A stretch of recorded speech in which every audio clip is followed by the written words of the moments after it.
Bloomberg Audio Studios. Podcasts, radio, news. Bloomberg Tech is live from coast to coast with Caroline Hyde in New York and Ed Ludlow in San Francisco. This is Bloomberg Tech. I'm Jackie Davalos here in New York. Coming up, Ed Ludlow is live in DeSoto, Kansas from Panasonic's newest EV battery plant. We'll have the live conversations with Panasonic North America CEO and Lucid CEO this hour. Plus, Bitcoin soars past $120,000 as Congress starts Crypto Week. And Musk says Tesla shareholders will vote on whether to invest in his AI startup, xAI. Let's head over to DeSoto, Kansas, where Panasonic has just unveiled its latest EV battery plant. Ed Ludlow is standing by. What are you seeing, Ed?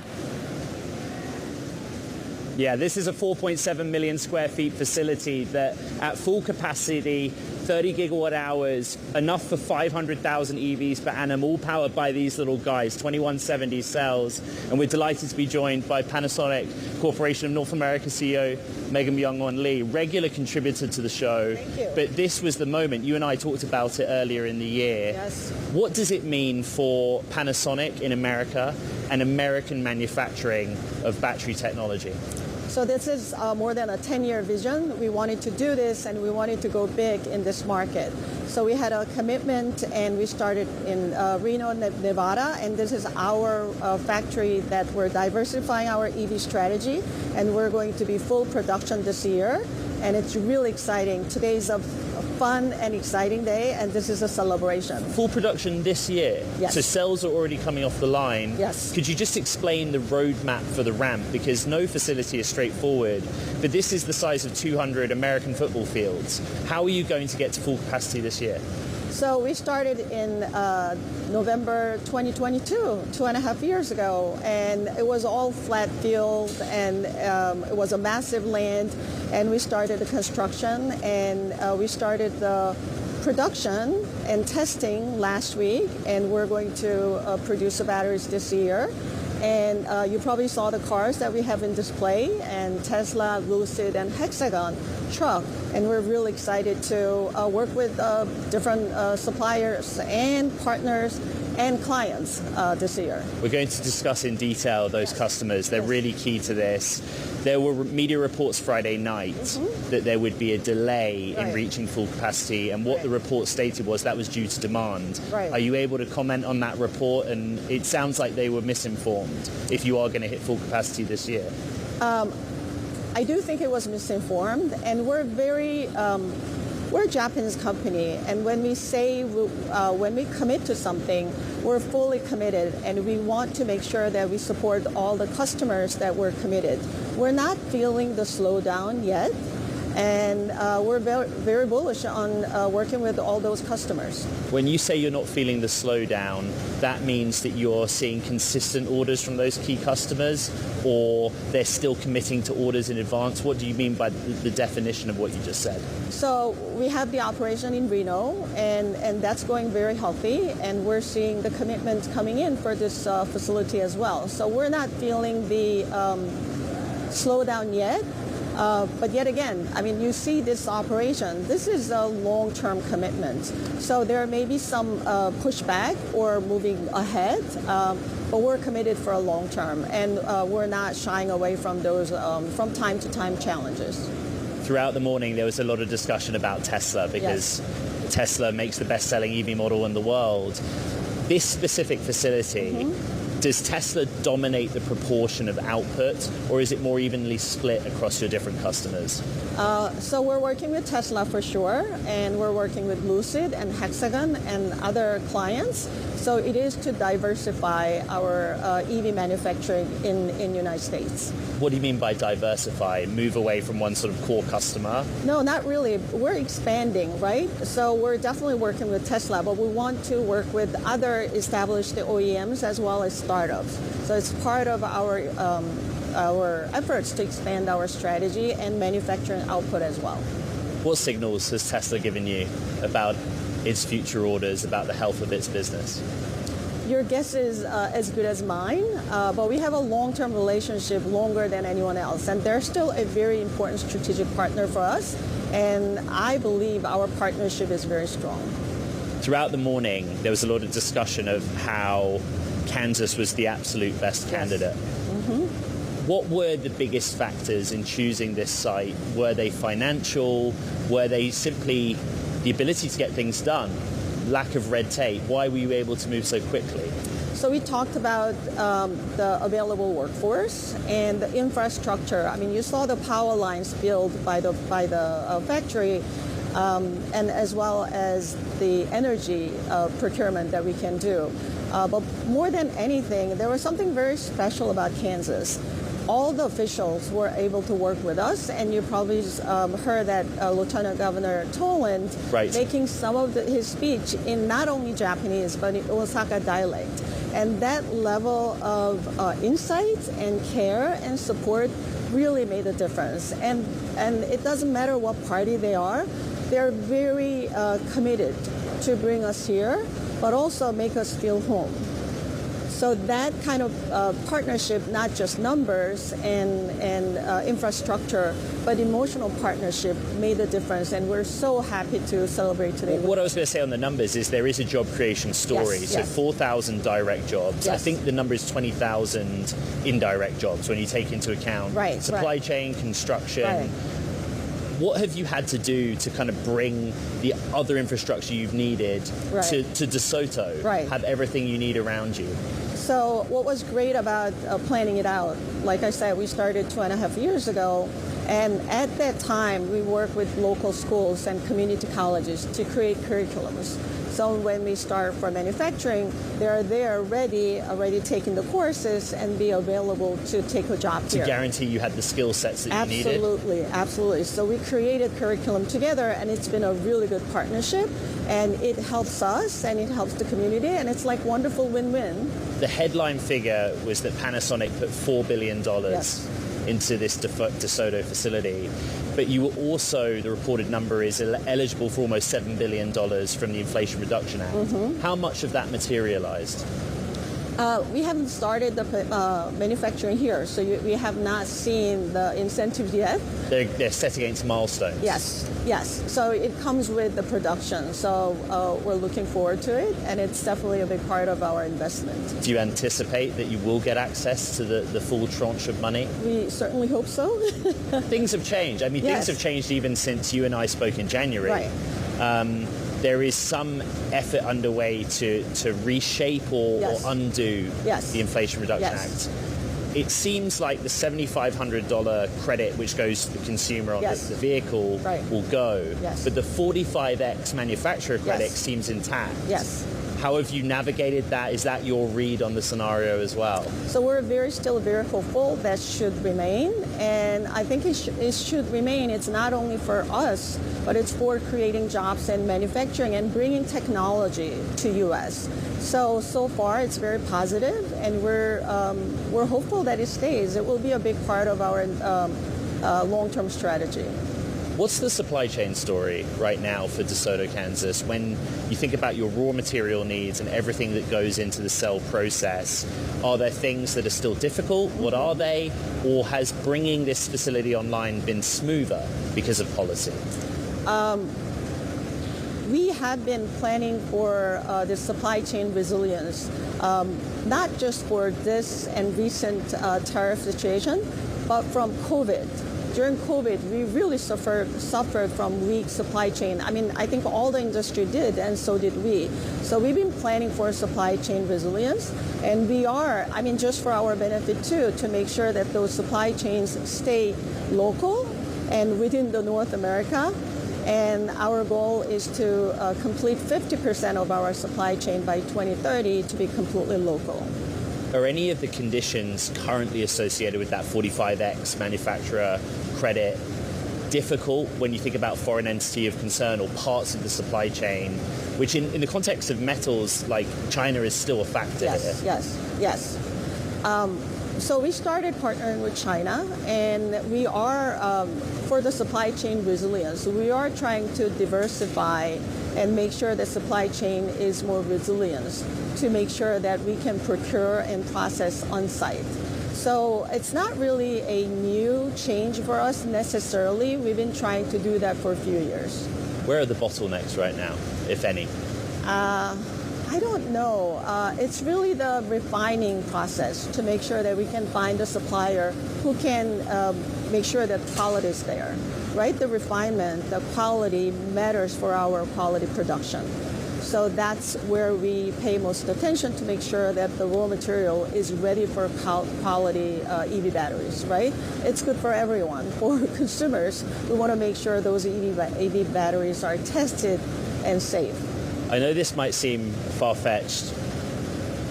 We are just bringing this facility online. Yes. But one of the questions I got from you, from the audience, is what happens next? Mm-hmm. You have Nevada. Right. You now have Kansas. Right. Does Panasonic see further sites? For EV in the first instance, what is your next priority? It's TBD. Today's the first day of this operation, and we're really excited to make sure that this goes smooth, producing quality EV batteries. We'll focus on that first, and if it goes well, who knows, right?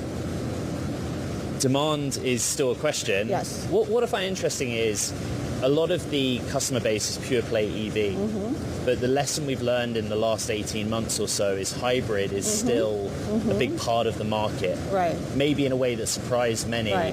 Right. Do you have the ability to tap into demand for hybrid from this facility or others?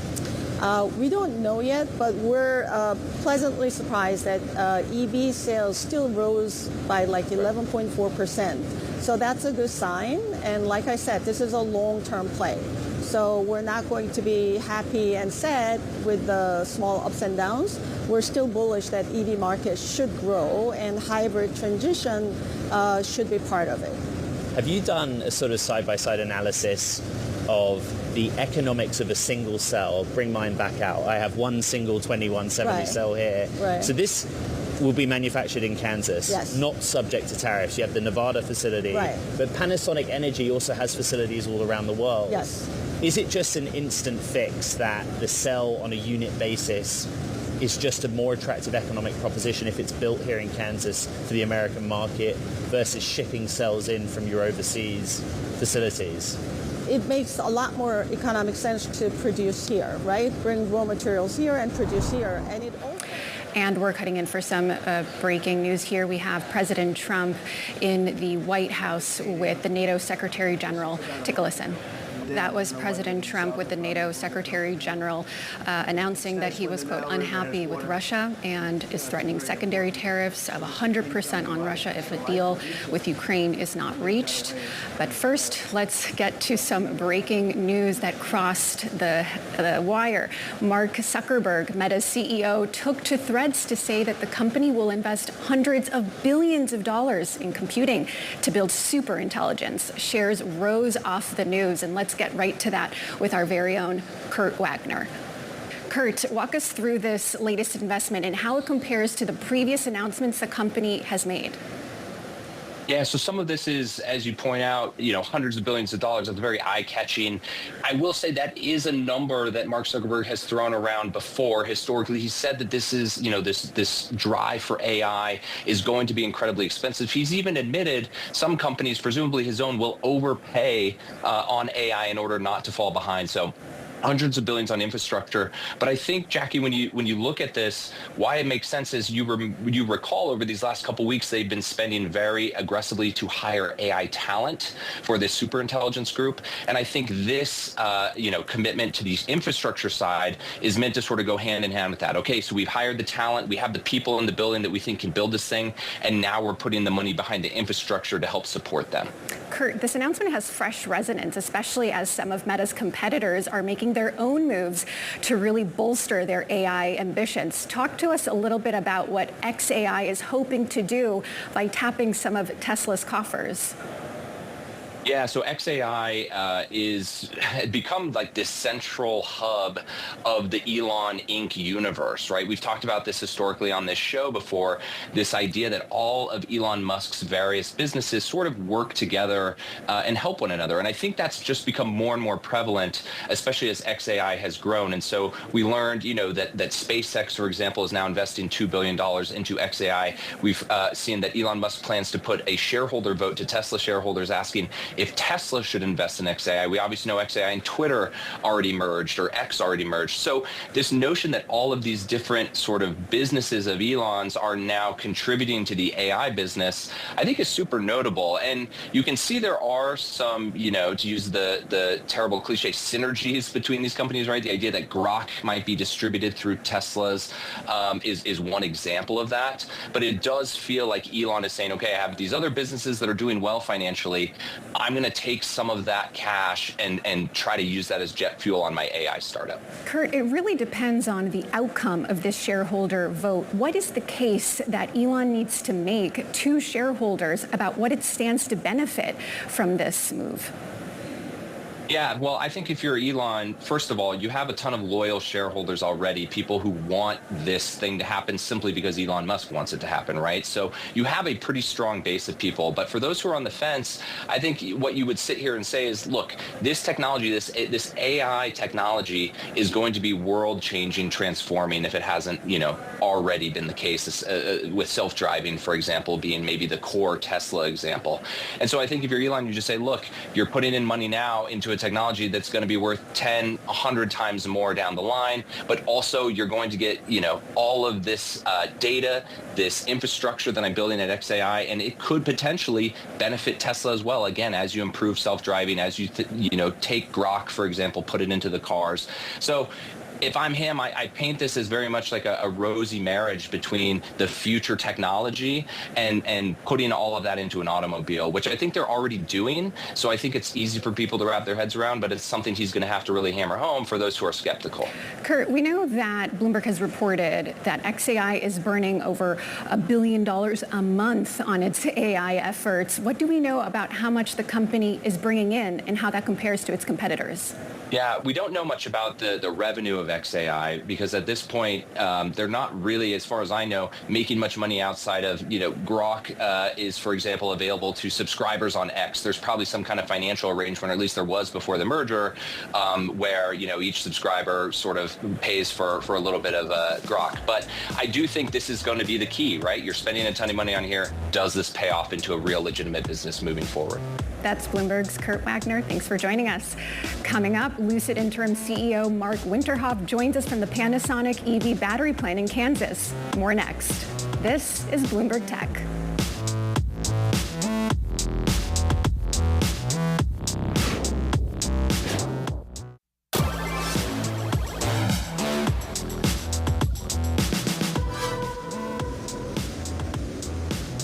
Welcome back to Bloomberg Tech. We're live in DeSoto, Kansas at Panasonic's brand new EV battery plant, 4.7 million square feet. At full capacity, which will happen later this year, some news we broke with Panasonic's North America CEO, Myungwon Lee, 30 gigawatt hours of capacity. That's enough cells for 500,000 EVs per annum.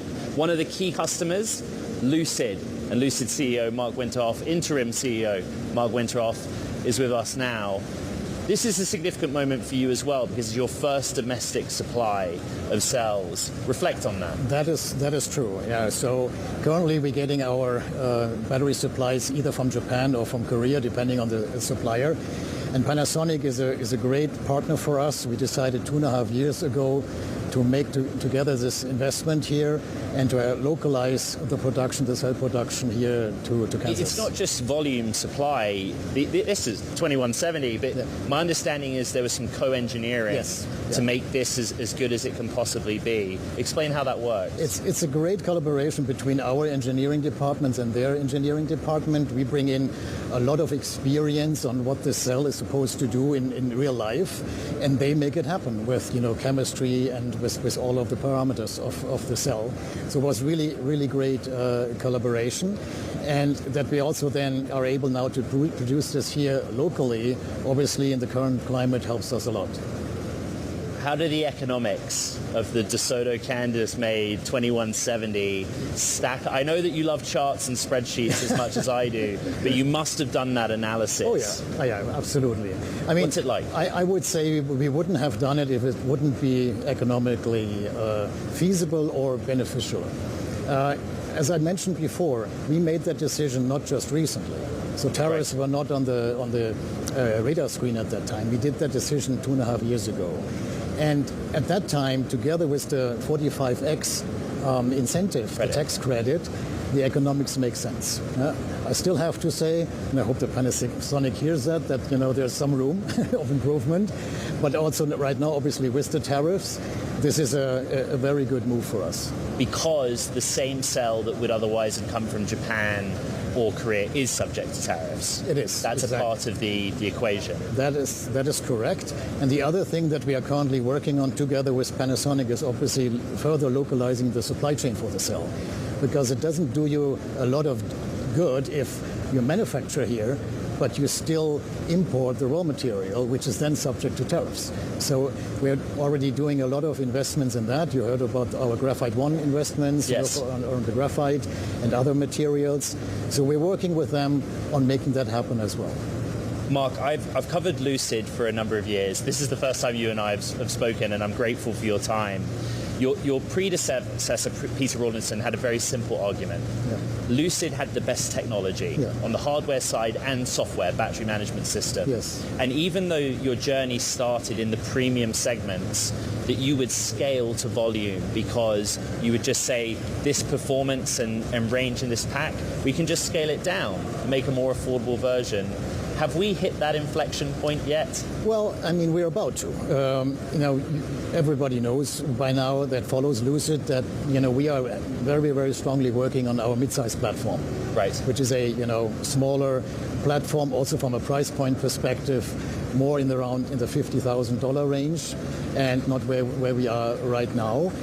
And that's when we really hit that inflection point. But with the Gravity that we are ramping up right now, we're already expecting to have much higher numbers than we had in the past. Right. I think, there's a lot of work to do in the second half of the year to reach 20,000. Yes. What role does the DeSoto plant play? Will you be able to get hold of cells from here for vehicles sold or delivered in this calendar year? No, not yet. Okay, not yet. so that is something for next year. And again, with our partners, with Panasonic, we are working on opportunities to further bring this in, because obviously in the current climate, that is very important for us to localize. We've focused this morning a lot on policy. Mm-hmm. You brought up the 45X credit, but the consumer credit of $7,500, likely no more. Yeah. What can you do in that environment with the vehicle? Are you able to pull forward lower price point variants? Are you looking to just appeal to the premium segment on an ongoing basis? Well, first of all, when it comes to our current vehicles with the Air, it might not be widely known, but we are the best-selling vehicle in our segment, the best-selling EV, and we also were in the second half of last year, in the beginning of this year, we were the best-selling vehicle in the whole segment, including ICE vehicles. So the Air is actually doing well, although the numbers are obviously, when you look at the broader scheme of things, are not that high yet, but that's because of the size of the segment. Right. With Gravity, obviously we're now reaching a different scale, and we're still ramping up the production, and as you said, we have to do quite a lot in order to get to our target for this year, but it's going well. We're unclocking some of the blockages that we had in the supply chain, and our plant really got into the groove to create the vehicle. So I would say the inflection point of having really economics of scale is still a little bit out. We're still more appealing to the higher price segment. That's what we have. And I mean, in automotive, you cannot just decide, let's put out a new, cheaper variant next week. It takes years to implement, to plan, to engineer, to validate. So that's sometimes a little not well understood, that manufacturing and building great cars is a long-term game. And you have to build also economics of scale over time. It's not something that happens from one day to the other. But I'll hold you to it. 20,000 is realistic this year with the time left to you. We're in a quiet period right now, so I cannot really talk about it. I suggest you tune in our earnings call on August 5th. I will do. And you will definitely hear about it. And the mid-size platform is on track for next year. And the same applies to that as well. We're working very hard, but on August 5th there will be news on that. The other part of Lucid's history was the idea of partnerships, manufacturing partnerships, licensing technology. Has that idea changed given the political environment? No, actually, no, it hasn't. So, as a matter of fact, and I said that in the last couple of months, and everybody honestly, understandably asked me, okay, where is it? Where is it? Again, those things take time.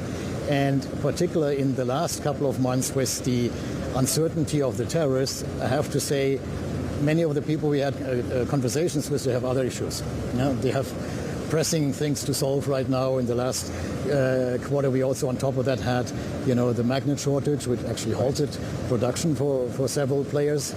So those discussions still happen on our EV core technology. But also beyond that, stay tuned. There will be other news also. Are those potential partners, though, motivated by the environment? The effort to onshore industry in this country, exactly, to work with American companies? They're different things. First of all, right now with the, let's say, perceived slowdown of EV adoption, especially companies that have both ICE vehicles and EVs, they can only invest the dollar once. So right now we see, let's say, shift back to ICE vehicles, and therefore, but they still need to come out with new models. And therefore we have increased interest in, hey, can we do things together? Right. So, and I expect this to continue, actually. You talked a moment ago about being dominant in your segment, the lead seller in that segment. Yeah.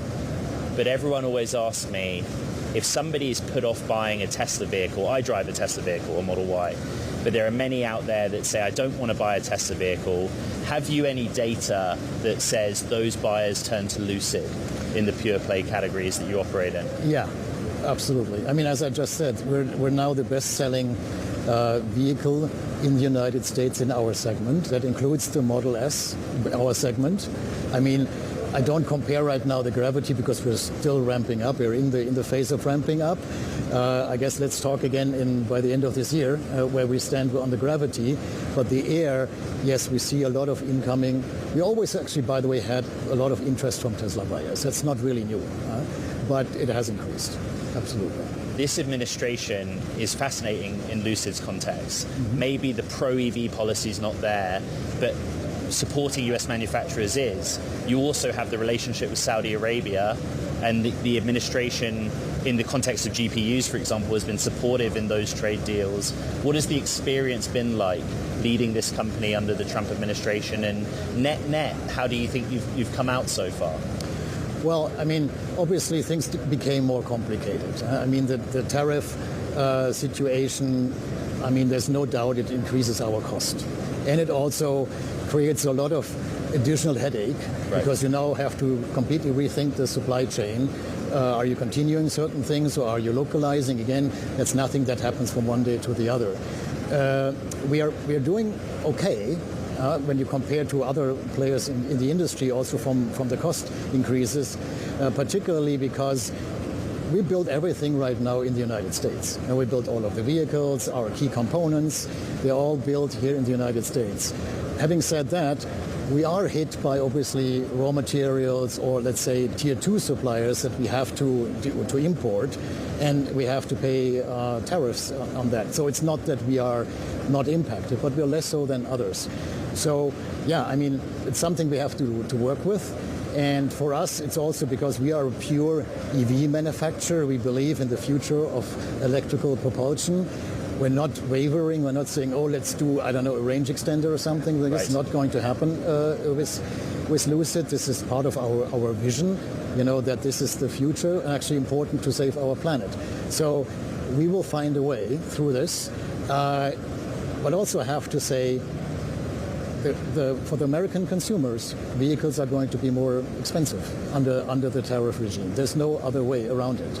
There is, yes, you can say, oh, you just need to localize. Well, yes, but that still increases the costs because there's a reason why the supply chain is so global, because certain things are either not available here in the US or are just very expensive, so you import them.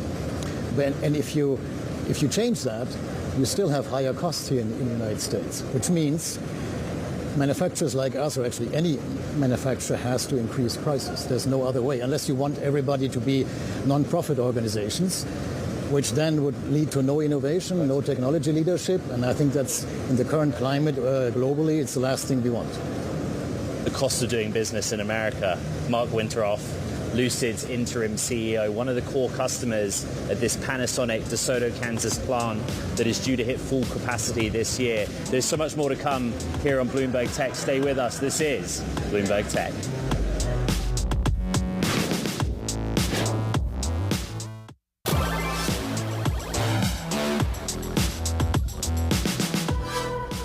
Lawmakers are gearing up to focus on several key bills for the crypto industry this week, which has been dubbed Crypto Week, including the Senate's Genius Act and the Clarity Act. For more, Bloomberg's Zeke Fox joins us now. Part of what's driving this big rally in crypto is obviously this momentum on Capitol Hill. Walk us through the nuts and bolts of what these bills could do for the crypto industry in a tangible way. So the Genius Act, which already passed the Senate, would effectively legalize stablecoins. These are cryptocurrencies that are backed by US dollars. They're already quite popular, but their status in the US was kind of in a gray area. If they're fully legalized, we might see more mainstream financial institutions get into that business. Then we've got the Clarity Act, which is about the rest of crypto. The Trump administration has already dropped a lot of lawsuits that the Biden administration had brought against crypto companies, sort of letting it be trading free-for-all. Now this law would kind of codify that. I think people are optimistic in the industry. This means that crypto could kind of be legalized long-term in the U.S. I mean, so that speaks to the likelihood of perhaps these actually passing, because some of these are still up for debate on the House floor. What kind of consensus or even disagreements are we seeing among Democrats and Republicans? Yeah, I mean, it's kind of wild that these bills have even got here. If you go look at like the list of laws that Congress has passed this term, this will be, other than the budget, if these pass, these would be the first substantive laws that Congress has passed this term. And I think the reason behind that's pretty obvious. Crypto industry gave $150 million last cycle to candidates. They were the #1 industry in lobbying spending. And now their priorities are, moved to the top of the list. Well, perhaps that also speaks to the shift in narrative and comfort with regards to crypto, not just Bitcoin, not just stablecoin, but perhaps other coins out there. What other types of crypto is poised to benefit from this? I mean, I think the reason people are getting more bullish is they're thinking, hey, right now, people who want to trade crypto can. You want to go buy Bitcoin, Solana, Fartcoin, it's available to you. But some of the more mainstream institutions are not offering it to their customers yet. They're thinking, hey, in a world where crypto is quite clearly legal, maybe people will go on E-Trade, and right next to Apple or US Steel, they'll be able to trade Dogecoin or Fartcoin, which is actually a real and popular cryptocurrency, just for the record. I know, there's no more joking when it comes to this industry, is there? That's Bloomberg's Zeke Fox. Thank you so much for joining us. CoreWeave is set to expand its data center in Denton, Texas. Its process is set to double the projected electricity needs of the city, causing potential stresses on the grid. For more, Bloomberg's Brody Ford joins us now.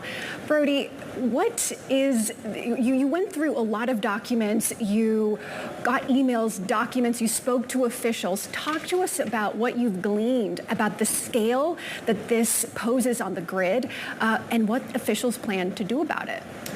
Yeah, so we all kind of hear this story about how AI is causing more electricity use, but it sounds kind of vague often when it's said. What we have here is a pretty nice case study that a large data center is going to double the power needs of a Texas city. That's just one data center being put in, and this is a story playing out across the country. We're talking here about Denton. That's a pretty large town on the outskirts of Dallas. They would be offended if you called it a suburb, 150,000 people or so. And you see that just pretty incredible ramp. And I mean, the amount of new electricity being plugged into the grid is causing a lot of utility operators to say, hey, this is a lot of money for us, but this also can present some problems down the road. What's unique about this project is also that it didn't offer local level tax breaks. What does that mean for the local economy? Yeah, I thought that was really interesting. I mean, I've spoken with a lot of local officials who have inked very large projects, and generally what you hear is, look, we had to waive most of our property taxes, right? 90% in some cases, just tons and tons of potential tax revenue gone. In this case, they didn't. I mean, I don't know if Core Scientific really liked the location, but what that means is that their accounting, which we saw exclusively, means hundreds of millions of dollars of net income and tax revenue, assuming, their Excel spreadsheets were correct in this case. That's Bloomberg's Brody Ford. Thanks so much for joining us. Coming up, a new Bloomberg survey reveals that AI features on dating apps aren't making hearts race and might even be turning users away. More on that next. This is Bloomberg Tech.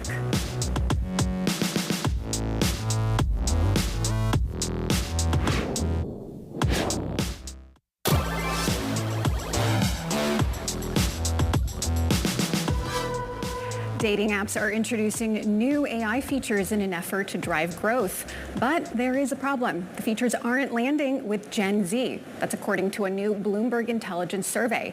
Let's bring in Bloomberg's Natalie Lung for more. Natalie, you cover dating apps. Match Group, Bumble is another one. They've been investing heavily into AI. So what does this portend for them? I mean, how existential of this is an issue?